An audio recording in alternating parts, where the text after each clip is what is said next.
अगर हम किसी से पूछेंगे कि आपको मरने के बाद कहाँ जाना है, स्वर्ग या नरक में, तो सभी यही बोलेंगे कि मुझे तो स्वर्ग में ही जाना है। तो क्या स्वर्ग में सिर्फ वही लोग जाते हैं जिन्होंने अच्छे कर्म किए हैं? क्या नरक में वही लोग जाते हैं जिन्होंने बुरे कर्म किए होते हैं?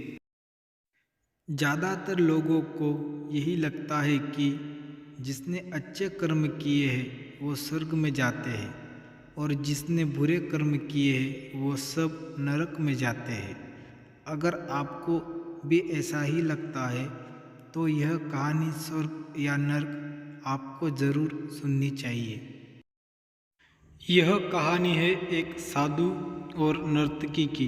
किसी छोटे से गांव में साधु रहते थे और उस साधु का काम गांव के लोगों को उपदेश देना था।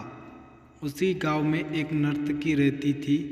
उसका काम लोगों के सामने नाचकर गांव के लोगों का मन बहलाना था। एक दिन गांव में कुछ कुदरती आफत आ गई और ये साधु और नर्तकी दोनों उस कुदरती आफत में मर गए। मरने के बाद जब ये दोनों यमलोक पहुंचते हैं तब इनके कर्मों और उनके पीछे पीछे भाव के आधार पर इन दोनों को स्वर्ग या नरक में भेजने की बात होती है। साधु को खुद को स्वर्ग में ही आश्रम मिलेगा, इस बात का अंदाजा था। दूसरी तरफ नर्तकी के दिमाग में ऐसा कुछ भी नहीं था। उसे तो सिर्फ फैसले का इंतजार था। तभी घोषणा होती है कि नर्तकी को स्वर्ग दिया जाता है और साधु को नरक। इस फैसले को सुनते ही साधु यमराज पर बहुत चिल्लाते हैं और उनसे क्रोध होकर पूछते हैं कि यह कैसा न्याय है यमराज। मैंने अपनी सारी जिंदगी लोगों को उपदेश देने में बिता दी और मेरे नसीब में नरक, जबकि यह नर्तकी जीवन भर लोगों को रिझाने के लिए नाचती रही और इसे स्वर्ग दिया जा रहा है। ऐसा क्यों? मेरे साथ यह अन्याय क्यों? यमराज ने साधु को शांति से उत्तर देते हुए कहा कि यह नर्तकी अपना पेट भरने के लिए नाचती जरूर थी, किंतु उसके मन में यह भावना थी कि मैं अपनी कला को ईश्वर के चरणों में समर्पित कर रही हूँ।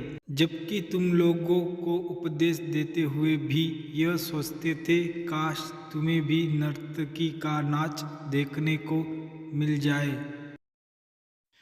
यमराज ने साधु से यह भी कहा कि तुम ईश्वर के इस महत्वपूर्ण संदेश को भूल गए कि इंसान के कर्म से अधिक कर्म करने के पीछे की भावनाएं मायने रखती है और तुम्हारे इस कर्म के पीछे की भावनाओं के हिसाब से ही तुम्हें नरक मिलता है। इस कहानी से हमें यह सीख मिलती है कि हम चाहे कोई भी काम करें पर हमारी उस काम करने के पीछे की नीयत साफ होनी चाहिए। अगर हमारी नीयत साफ नहीं होती है तो हमें दिखने में भले ही लगने वाले काम भी पुण्य की जगह पर पाप का ही भागी बना देते हैं।